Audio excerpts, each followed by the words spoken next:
Xi Jinping avait cette formule, au nord, au sud, à l'est, à l'ouest, au centre, le parti dirige tout.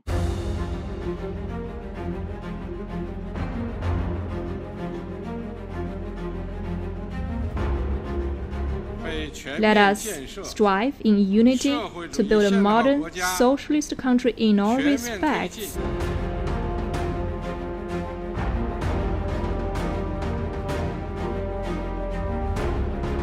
Our party has dedicated itself to achieving lasting greatness for the Chinese nation.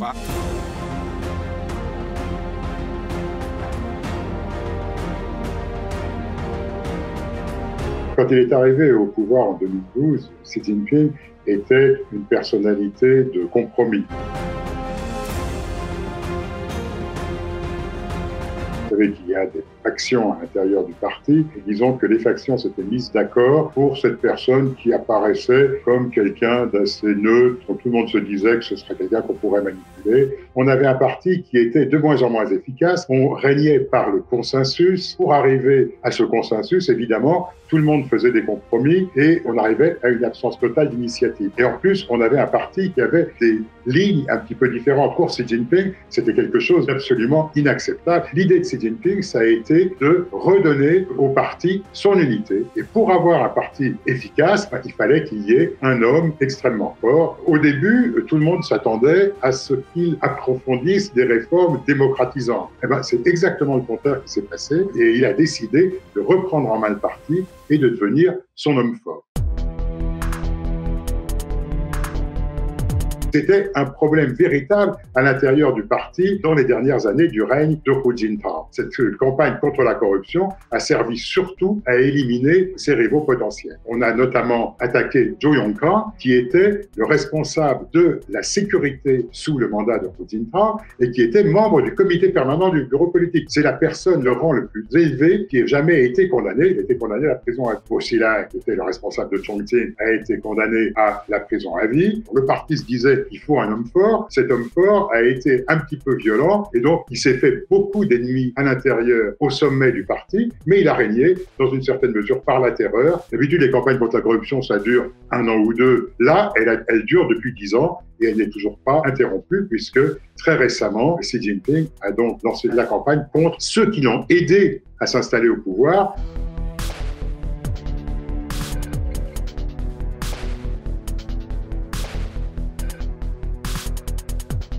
We must keep sounding the bugle and never rest, not even for a minute, in our fight against corruption.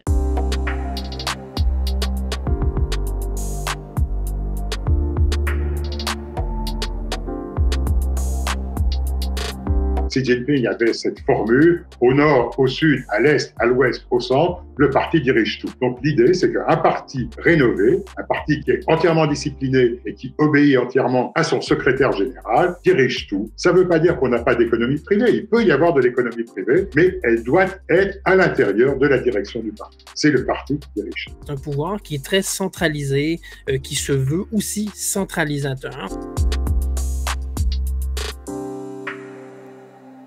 C'est un pouvoir qui se veut fort.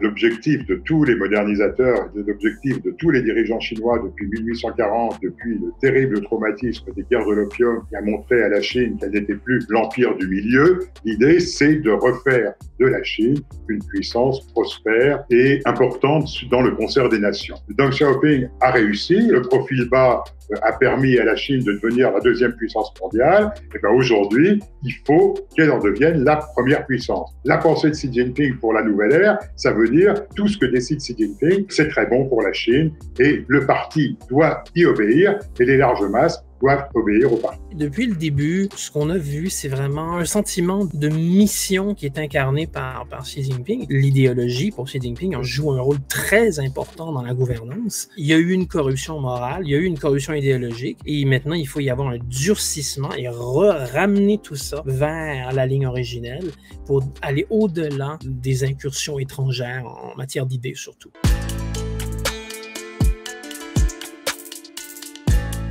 Le contrôle de la société par le parti, c'est pas quelque chose de nouveau. C'était véritablement le cas sous Mao Zedong. Ça s'était légèrement assoupli sous Deng Xiaoping. On avait une économie de marché qui se développait. On avait une partie de la société qui échappait au contrôle. Pour Xi Jinping, au contraire, il faut renforcer ce contrôle. Il faut que le parti dirige tout. Vous ne pouvez rien faire sans que les autorités sachent ce que vous faites. Le contrôle social est maintenant modernisé. Il est mis en œuvre par des techniques nouvelles, notamment par cette omniprésence des caméras de surveillance. Plus d'1 milliard de Chinois ont accès à l'Internet aujourd'hui, sur 1,4 milliard.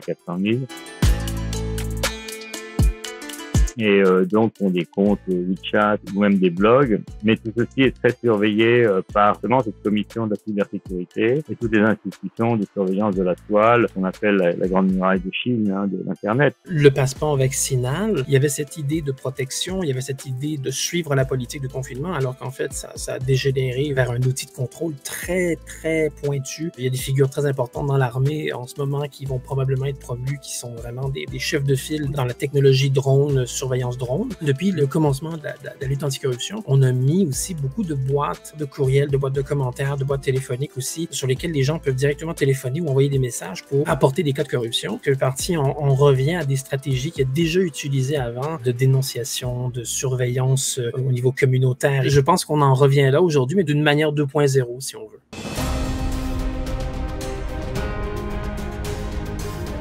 Les critiques au sein du Parti communiste, elles existent, on a beaucoup de mal à les entendre. Alors, comme vous savez, Internet est extrêmement contrôlé, mais il y a quand même de temps en temps des opinions différentes qui s'expriment. Jusqu'à récemment, en 2018, on a eu Xu Zhongrun, par exemple, qui a dénoncé la manière dont Xi Jinping était en train de contrôler la société. Il y a toujours des endroits où les gens peuvent s'exprimer. Le problème, c'est de pouvoir s'organiser pour exprimer des opinions divergentes. Ça ne veut pas dire qu'au sommet du parti, il n'y a pas des gens qui sont très mécontents de la situation. La majorité de l'opposition qu'on dirait classique n'est pas anti-parti. Elle est peut-être anti-Xi Jinping ou anti-gouvernance de Xi Jinping. Ils ont des objectifs complètement différents dans la structure du parti. Donc, ces gens-là vont rarement s'allier. Ils vont essayer d'aller chercher des compromis. C'est un peu un chacun pour soi. Ce qui explique pourquoi on a beaucoup de difficultés à donner une opposition qui est plus forte à Xi Jinping. Pas beaucoup de monde pourrait arrêter Xi Jinping, ce qui n'est pas faux du tout parce que ces gens-là ne s'allient pas ensemble.